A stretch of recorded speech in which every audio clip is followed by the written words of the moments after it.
So dear student, welcome to my class. In today's class we will discuss about the hyperconjugation. अपनी class start करने से पहले आप सबसे फिर से वही रिक्वेस्ट है कि मेरे इस चैनल को ज़्यादा से ज़्यादा नंबर में सब्सक्राइब करें और मुझे ज़्यादा से ज़्यादा मोटिवेट करें कि मैं आप सबके लिए इसी तरह के educational conceptual base learning videos बनाता रहूं बेसिकली केमिस्ट्री पे। तो हम अपना क्लास अब चालू करते हैं। तो बेसिकली आज हम बात करेंगे हाइपर कॉन्जुगेशन। हमने अभी तक जो भी कॉन्जुगेशन या डीलोकलाइजेशन ऑफ पाई इलेक्ट्रॉन्स, जिन भी कॉन्जुगेटेड सिस्टम के बारे में हमने बात की है, उन कॉन्जुगेटेड सिस्टम में हमें पता है कि अभी तक हम ये जानते थे कि पाई इलेक्ट्रॉन्स ही पार्टिसिपेट करते हैं। That means delocalisation of pi electrons वहाँ पे होता है। लेकिन हम पहली बार एक ऐसा फिनोमेना डिस्कस करेंगे जहाँ पे पाई इलेक्ट्रॉन का नहीं बल्कि सिग्मा बॉन्ड में जो इलेक्ट्रॉन है उसका डीलोकलाइजेशन होगा। यानी हाइपर कॉन्जुगेशन के केस में सिग्मा इलेक्ट्रॉन रोल प्ले करेगा। That means sigma electron participate करेगा कॉन्जुगेशन में या डीलोकलाइजेशन में।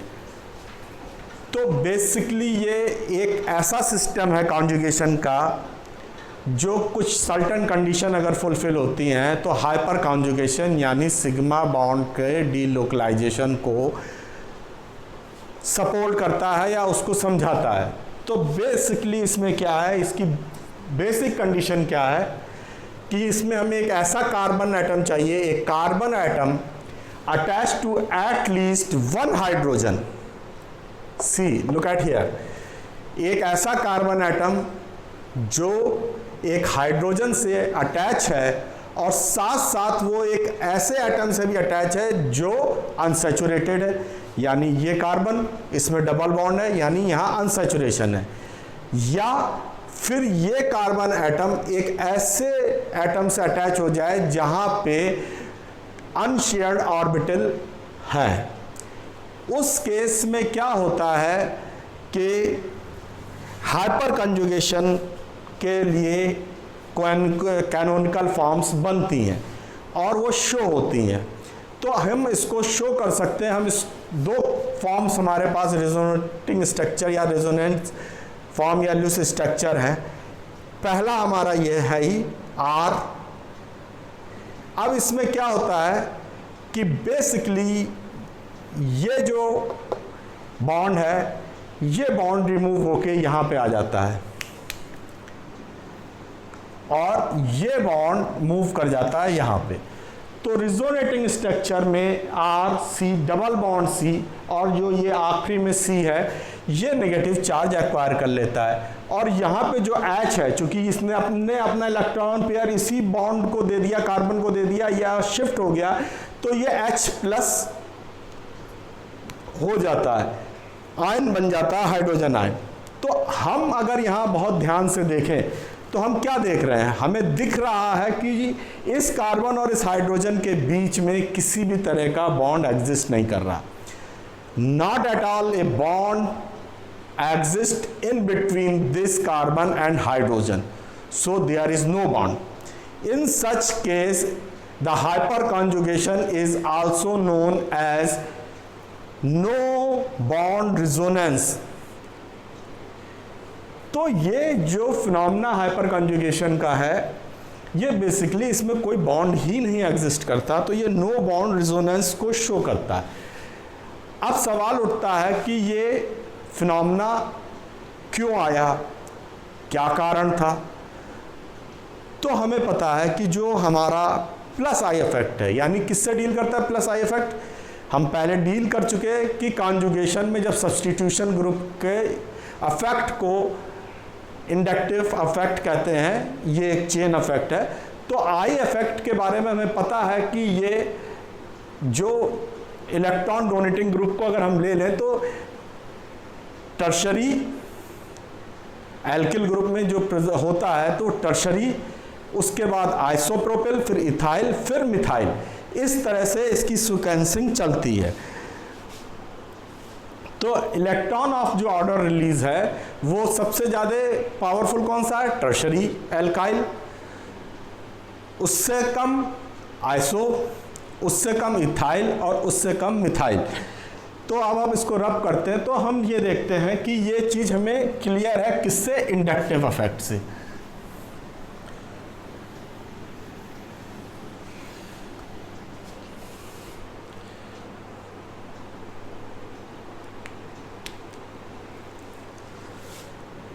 तो as per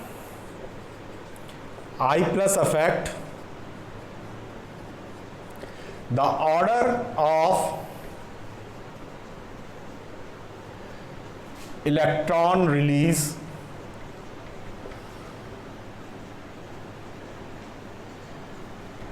in alkyl halide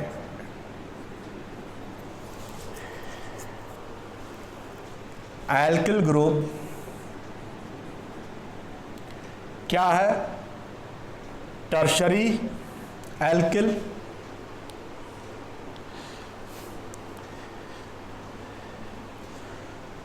तो टर्शरी ब्यूटिल सबसे ज़्यादा, आइसोब्यूटिल,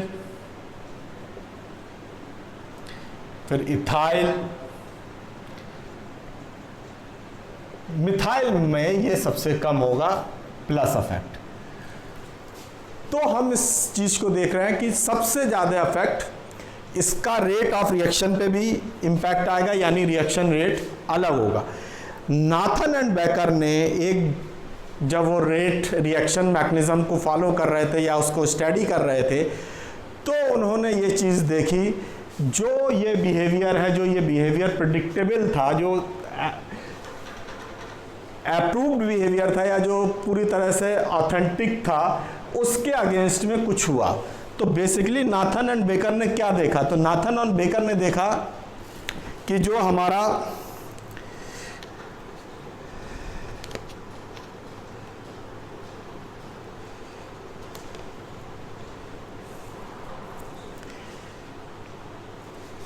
प्रीडीन का जो रिएक्शन है, reaction of pyridine with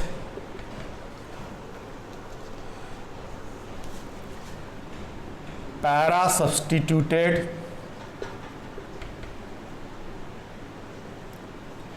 benzyl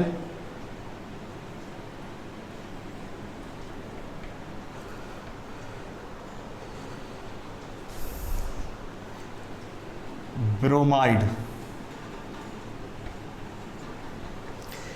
इस केस में उन्होंने जो चीज़ दिखी वो उन्हें ये दिखी कि जो मिथाइल ग्रुप से सब्स्टिट्यूशन है वो सबसे ज़्यादा fastest rate of reaction show करता है इंस्टेड ऑफ टर्शरी के। तो ये प्रेडिक्शन अगेंस्ट द जो अभी तक इस्टेब्लिश नॉर्म्स थे या इस्टेब्लिश नॉलेज थी उसके अगेंस्ट था। तो उस चीज़ को उन्होंने कैसे एक्सप्लेन किया? उस एक्सप्लेनेशन को उन्होंने एक्सप्लेन किया हाइपर कंजुगेशन के बेस पे। उन्होंने ये फॉर्म्स जो कैनोनिकल फॉर्म्स या रिजोनेंस फॉर्म है उसको शो किया उन्होंने।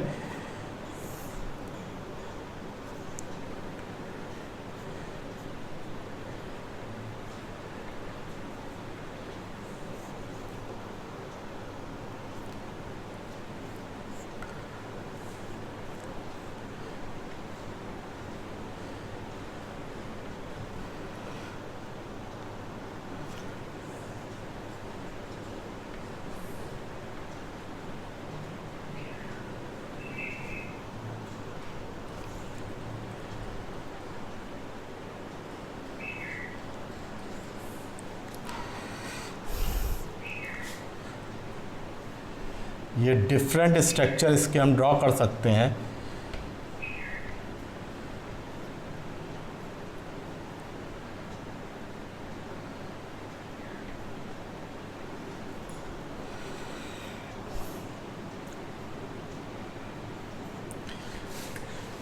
इसके थ्रू नाथन एंड बेकर ने, ये चीज़ किसने ऑब्जर्व की थी?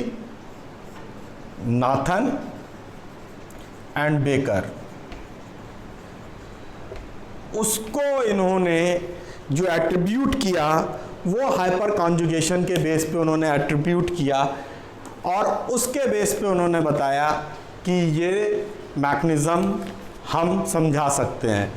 तो ये जो हाइपर कॉन्जुगेशन का फिनोमेना था वो नाथन एंड बेकर के इस बिहेवियर को जो उन्होंने देखा था उसको एक्सप्लेन करने के दौरान आया। लेटर ऑन ये जो बिहेवियर था हाइपर कंजुगेशन की वजह से नहीं था, ये चीज़ प्रूफ हो गई, और ये चीज़ डिफरेंशियल सॉल्वेशन की वजह से थी।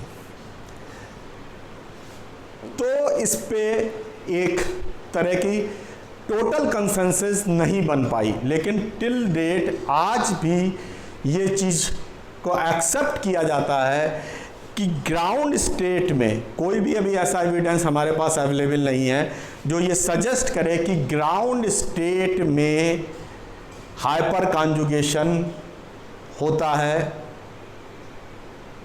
या नहीं होता। हमारे पास इसका कोई एविडेंस नहीं है कि हाइपर कॉन्जुगेशन ग्राउंड स्टेट में होता है। तो हम यही कहेंगे कि ग्राउंड स्टेट में हाइपर कॉन्जुगेशन एग्जिस्ट नहीं करता, लेकिन कार्बोकैटायंस और फ्री रेडिकल के केस में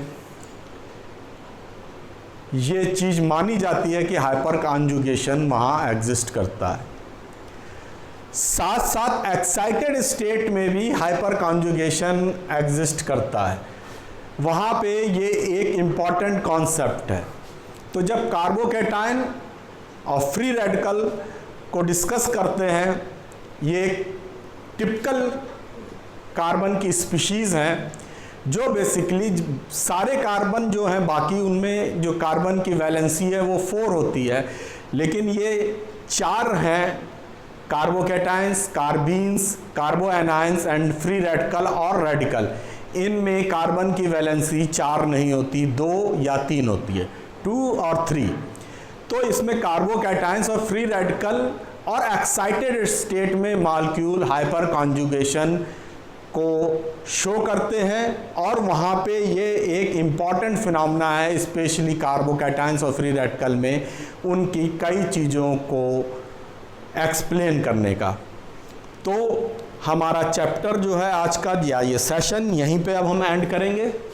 आज के सेशन में हमने हाइपर कॉन्जुगेशन को समझा। हाइपर कॉन्जुगेशन का फिनोमेना रेयर फिनोमेना है, लेकिन ये एग्जिस्ट करता है टिल डेट। अभी इसके अगेंस्ट में कोई इतने एविडेंस नहीं आए हैं या इतना ज़्यादा इसको प्रूफ नहीं किया जा सकता, क्योंकि ये जो कार्बोकैटायन या फ्री रेडिकल की स्टडी इतना आसान नहीं है। तो हम अपनी क्लास को आज यहीं ओवर करते हैं। आज के लिए इतना ही, और आप सबसे एक हम्बल रिक्वेस्ट है कि kindly share, like and subscribe my channel for my motivation. So dear student, thanks for today. Have a nice day.